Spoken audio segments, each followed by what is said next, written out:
Today we are going to talk about, we are in our 50s, and we're going to talk about that we are now entering our third act, our third and final act. We try right? to pretend that we're not 50. I get my hair colored about every 4 weeks, sometimes 3, but yeah, it's true. It's true. No, she does. She looks like she's 35. She does. He tells me this so that I feel good. Isn't that sweet? That's what I'm supposed to do. Anyway, we're going to talk about how we're in this third act, and that we are not our parents. No. Okay, our generation. And Jill has a great story to talk about her parents and how they kind of had dealt with your kids, and now how your kids now can expect certain things from you because of how they saw my parents. So why don't you just take it away? Okay. Well, my parents were absolutely amazing. I was one of the luckiest souls in the world to be born to Darwin and Laura Harmon, which neither one of them is with us anymore. But my parents, actually, they were known as our kind of like grandma's house was kind of daycare for all the cousins. So my sisters and I have 2 sisters, Mindy and Tara, and Mindy and I got married quite young and had kids quite young. So by the time both of us were 19, 20, we both had some kids. And so, back in the 80s, we both had full-time jobs, and it was all about working in corporate America. And so Grandma, my mom, Grandma Laura, was the babysitter for the grandkids. And so my sister Mindy's kids and my kids were the same age. And my sister had twins, so there was 3 of them that were the same age, and then one that was a little older, and then a couple years later, I had one and she had one, and that are the same age. So eventually there was quite a few kids running around at Grandma's house. And, what my days looked like back then was I was a legal secretary, and I'd get up at 7 o'clock in the morning. I'd have a backpack for my kids. I'd go to my mom's house. I'd drop them off with their backpack with their clothes for the day. She'd bathe them, feed them, give them breakfast, and make sure they got to school and picked up from school and taken to dance and gymnastics and football and baseball. And so Grandma did the whole thing, right? And while I was kind of playing the masculine role of providing, working, right? And my sister was also working full time. Yeah. So what the point that we're getting to is that my parents lived a life of sacrifice. They lived a life of service. I remember my mom saying to me, what was play when I was little? Was weeding the garden. Yeah. Was going outside and weeding the garden or picking berries on the bushes. And that was play to us. And I thought, oh my gosh, because my childhood consisted of jump rope, roller skates, biking, monkey bars. I mean, complete freedom, and I was all over the place, right? Yeah. And it was a very innocent time. But I haven't had the life that my parents had of, yes, I did raise children, but my mom did a lot of the role of the nurturing and the caregiving. And I was out there, like I said, making money and being the provider. And so now here I am faced with being a grandma of 4 grandchildren. And now I'm divorced, and now I'm working, and I can't be Laura.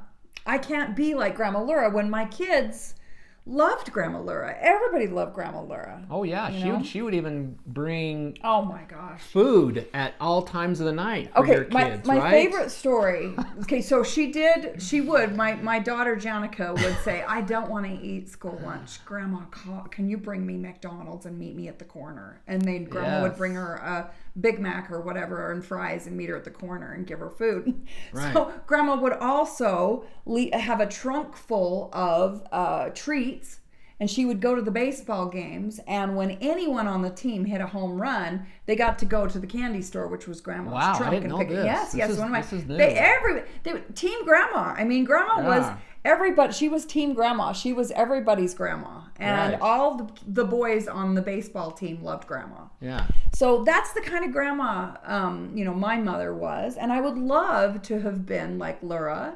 But that wasn't really with how we've evolved as spiritual beings and where we are now in our journey. And my journey has been more about my mom tended to not live her life for her. She lived her life completely 100% for others, which was a great way to be, except for their health was bad because she didn't exercise, and she struggled with putting herself first, right? And so my lesson from my mom was to learn how to love myself too, because my soul wanted the lesson and the experience of living and being fully alive, of experiencing myself and learning about who I am. Right. Where I don't think my mom really got to do too much of that. Right. How about you? Well, I think, just one point to I think the whole generational thing is that our parents' generation, where it was the father was the caregiver. I mean, as far as the provider, right? Sole provider. And so that would allow the wife to stay home, right? That was the 50s and through the 60s and, even the 70s. But that has obviously changed with, rising incomes and all what it takes to raise a family these days. Sometimes both parents obviously have to work. That's been kind of the norm for a long time. So, but in my case, I felt when I got married, when we started having kids, that was kind of the culture, that it was all about the kids. It wasn't about me, right? Or my wife. Everything was completely all about them, right? And so you would lose yourself in service, right? And so that's what it was. It's like, your job is to get these kids and to raise them, and then you can think about yourself after, right? Instead of having some self-care and taking care of yourself while you're raising children. And that was a lesson that I had, that I was like, my kids were everything to me, right? Well, and I know that, with my daughters, I know that, my one daughter has 3 children, my other daughter has 1 child, and they both struggle with finding time for themselves and finding time for their passion projects. We're living in a time where the soul wants to be fully alive, and people are trying to follow their soul's desires, and they have these passion businesses on the side of their lives. Right. But how do they, find time for that, right? Right. And it kind of goes back to when we started this episode, is that now our kids saw Grandma Laura the way that they were to them, and they're kind of expecting you to be the same way. And they're super disappointed. Right? I mean, they love me, but they are disappointed I'm not. Right? They're like, Mom, you should be over here, or you should be doing this, or you should be doing that. That's what Grandma Laura used to do. Well, it's like, why do you have to have a full-time job, Mom? Like, well, hello, your dad divorced me. Like, I'm sorry, but I don't have a choice. I'm still rebuilding my life.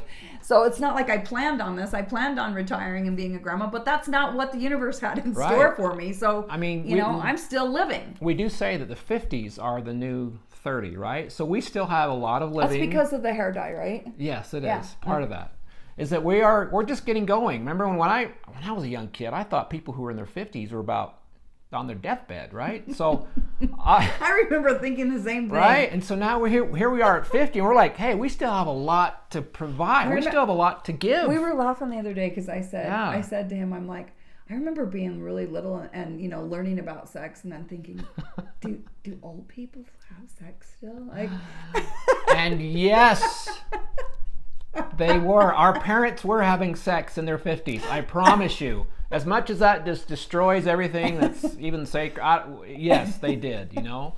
But yeah. Sorry, I totally got us distracted there. Again, we're going to talk about distractions here in a minute, but. That was one of them. It's because when you're in your 50s, it's like, okay, you're like your daughters are probably saying, and my kids, they don't even really care about me. Dad is just it's the moms and the daughters. They're the ones who have tight bonds. That's the tight bonds. My son calls me every once in a while. If my kids, like, that's enough of Mom. Yeah. If I text my kids once a month, they're happy. Everything that they're like, okay, Dad, stop. We're done. But anyway, that kind of is where they have those expectations, right? So our children, if you find yourself, 50-ish, and in your third act of life where you have grandchildren, there may be some expectations or entitlements that your kids think you should be a certain way.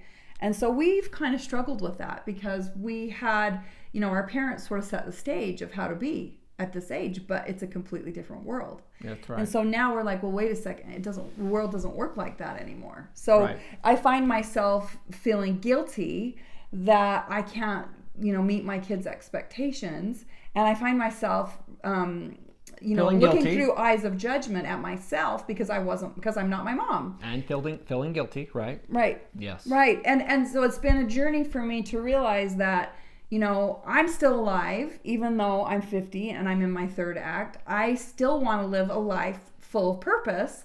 And I still want to have joy. And it's not that I don't want to be with my kids, because I do. I find so much joy in being with my kids.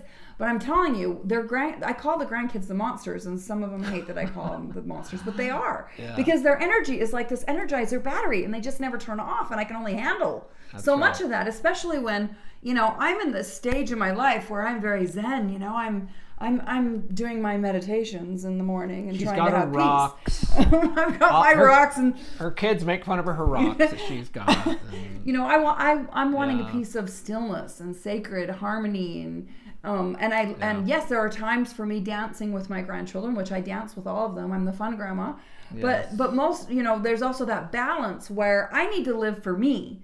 And that means that I need to recharge my energy, or I won't have time or the energy to dance with my grandkids, to remember Grandma Jill, right? So the weekends are super important, right? It's because, again, we both work, right? We're both working. Full-time jobs. And it's hard when you have, kids they're able to stay home with their kids. And a lot of times they will say, hey, come over here and do this or whatever like that. And again, her kids are great. We're just kind of talking about this as a general example of expectations that certain kids might have on people our age, right? Because again, it's true, right? I don't have as many as Jill does, but we all have them. And so should we talk about distractions? Yeah, I think distractions is a good thing to talk about because, we're living in a time when the soul wants to be alive. And when the soul's desires, it's time to bring those to life. It's time to manifest them. It's time to follow your soul's desires. It's time to listen, to have time to listen in stillness. It's time to figure out what your priorities are, right? Right. And what gets in the way of living a life on purpose. That's right. As we're all our age, as we're rebuilding, right? Everybody probably you're our age. Maybe you're not, if you're not married, you're somewhat in rebuilding stage if you've gotten a divorce or anything like that. And so, there are things that you're going to need the distractions that you're going to have daily to get back what you lost is very important for you to stay focused on those things, right? Mm-hmm. And one of them is telling your kids, I've got to rebuild. I've got rebuilding to do. Yeah. Right. I can't be a full-time babysitter, or I can't do this like I had before. They rebuilding don't understand my life. the phase of life that we're in. If you're 50 and you're rebuilding, they don't get it. They think you should have all the answers and be set for life, but they don't really understand that. No, we're still trying not to make them responsible for us, and we're trying to take care of ourselves. And so, how do we take care of ourselves if we don't have time to recharge or we don't have time to rebuild, right? Right. And so, yes, distractions. Let's talk about distractions. What kind of distractions do you have? Well, a lot of it was, again, I'm rebuilding. I got divorced, money, and trying to make sure and finding my passion project, right? And what we're doing right now, right? And some of those things were, again, my other job obviously gets in the way, and it's just there's so many things that are pulling us to where we're not focused on the things that we should be. And a lot of them one of my ones was TV, right? That's the great way to go and numb, right? Mm-hmm. I would go there and go, okay, I want to watch this. I'm a Cowboys fan, Dallas Cowboys fan, and so I would wait for Sunday and all that time because I would love to just watch that, but it would take me away from things that I should be doing, right? And now, I'm big about getting up in the morning early to get my stuff done because, again, when you're rebuilding, you don't have, in your 50s, you don't have a lot of time, right? You just want to use your time wisely. You do, right? So TV not that we're coming from limited thinking. We get that we're infinite beings, but we only have a limited amount of time in this human experience. Yeah. And so we want to make the most of it. What's one of yours? I had distractions, just fun. Like fun. That's not a distraction. All my kids will tell you that my mom likes to have fun. They did tell me that, by the way. If I could just go around having fun all the time, then I would probably never get anything done, right? But I have had to make my passion project fun so that I will be drawn to it and that I will complete it. Like, it took a lot for me to finish the 2 books that I wrote, and that I needed to look at it through a perspective of this is fun. I'm doing it because I like it, right? Exactly. But fun as in escaping, going on a lot of vacations, constantly shopping, constantly going to movies, constantly wanting to be entertained by the internet. Tarot card readings is a huge distraction for me. No. I love to study tarot. I swear to God, I am going to take Guiding Halo's class because I love her. Like I'm in love with her, seriously. Yeah. And it's because tarot mirrors the spiritual journey, and they're so similar that I want to be able to tell the story through both mediums. Right. So, but we all, I think distractions are also house projects. I think that sometimes I get, I need to clean this room, or I need, and some of that stuff we have to do. But if all I ever did was my distractions, I would never accomplish the passion project. We have had to learn to make time for this podcast, for these discussions, for planning what we're going to talk about, for buying the equipment, for studying how social media works, right? Because we are in our 3rd act after all. We have schooling to learn this world and how media works nowadays. I think like this, just the scheduling as far as saying no to people who want your time, that you're like, that's, I guess, one of the biggest. I would say yes to everything, right? Mm-hmm. I was like, well, they needed me to go do this, and I'm like, well, I really have to do this. Mm-hmm. So, but you would never want to say no because you're thinking, that's rude or mean. Right. So you do have to kind of have that inventory of like, okay, what is most important for me, and what do I have to say no to, and what are the things that I can say yes to. Right. Again, and that's the thing is, if you don't know what to say no to, right? Right. So if you haven't figured out what your priorities are, or you don't know what your passion project is, that can also be very frustrating, because you can't focus on something that you don't know. You first have to figure out your priorities. Right. So I think there's a process of cleaning and clearing your house, and figuring out where you're spending time, and doing an inventory of where I'm spending most of my time off after work, right? Right. And there's a fine balance between spending time on what's important to you, and so knowing your priorities, figuring out your priorities, and then also making sure that you have enough energy, because if you don't have enough energy, then you won't be able to put energy on those priorities. You won't be able to focus on those priorities and actually move them and push them forward. And get the sleep you need, because that's important to me. Yes. If we don't get our, for her it's like 8. We need more rejuvenation time. The skin nowadays, it needs more rejuvenation time. So, I don't feel guilty anymore. On Saturday and Sunday, I get my sleep, and that's super important for me. And that's actually part of my stillness time. When I wake up in the morning, I wake up very slowly on the weekends, because I do meditate with my little crystals. I do take time to listen and do prayer, and stretch my body, and drink water and lemon juice and celery juice, and my whole routine, and vitamins, and the whole thing.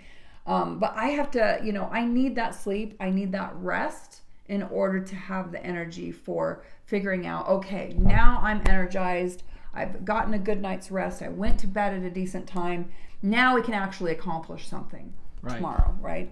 That's right. I think the reason why maybe our kids have these expectations is because not only was it our parents, but also because when you get to a certain age, they say, hey, you're done, right? You can't be great anymore.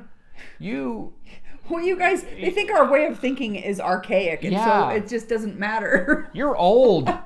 Okay, you should be going to pasture, right? Like the horses and stuff. But we have a lot to go. And again, I think, we're in this last act. And I think that's why so many people have midlife crises, is because they wake up when they're 50 and say, oh my, I have not really lived. Right. I've been living my life through other people. Right. Right. Like I did. I mean, I've mentioned on this podcast that I feel like my 40s, I don't even remember them, because I was so lost in my kids and making sure that they were, taken care of and all that I'm like, wow. So. Well, and my marriage, I identified everything through my husband. He was a part of me, and then, my business, and that was a part, we were all one. I thought we were all one. And then when that all went away, it was like, wait a second, my kids have gotten married, they moved on, I let go of my business, I let go of my husband. Well, who the heck am I?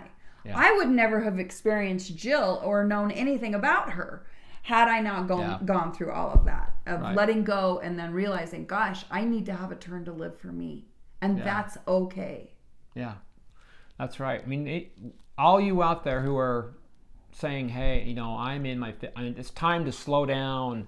No, you have a lot still to give. You have a lot more playtime, right? Soulful Creator, you have a lot more playtime, and we're proving that on a weekly basis, right? Well, and I think you brought up a really good point, and that is the fact that in our third act, we actually do have quite a bit of life experience to pass on to our children and the generations behind us. And so we recently had an interaction with a friend of mine where we did some coaching and some mentoring. Yes. And he was able, we did some coaching with a student from the Damon John program that I had met through that program. Anyway, and this friend of ours actually, just by talking with us, made a massive change in his life and had this huge leap forward just because he was talking to us. So I think don't discredit the fact that you have the ability to change others' lives and to help pass on that wisdom and that greatness and goodness. And that's something that we can really enjoy in this third act. Yeah, we're more than just wisdom givers, right? I mean, as in, we just talked about Jorge, who was our great friend, right? We want to give him a shout out here, as we love him. Yes, we do. We have a lot more to give. And again, this third act it's all about you. It's all about you. That's what I really want to say is it's time for your soul to live on purpose, to let your soul have its desires, for you to have that instant manifestation and those experiences and that expression so that you can really understand yourself in this third act. And don't let any distractions, including the monsters or the children, get in the way. All right, we have to apologize to our kids. We love our kids. I love my grandkids very much, and they will probably laugh at this. They will. All right, have a great day. Thanks for listening.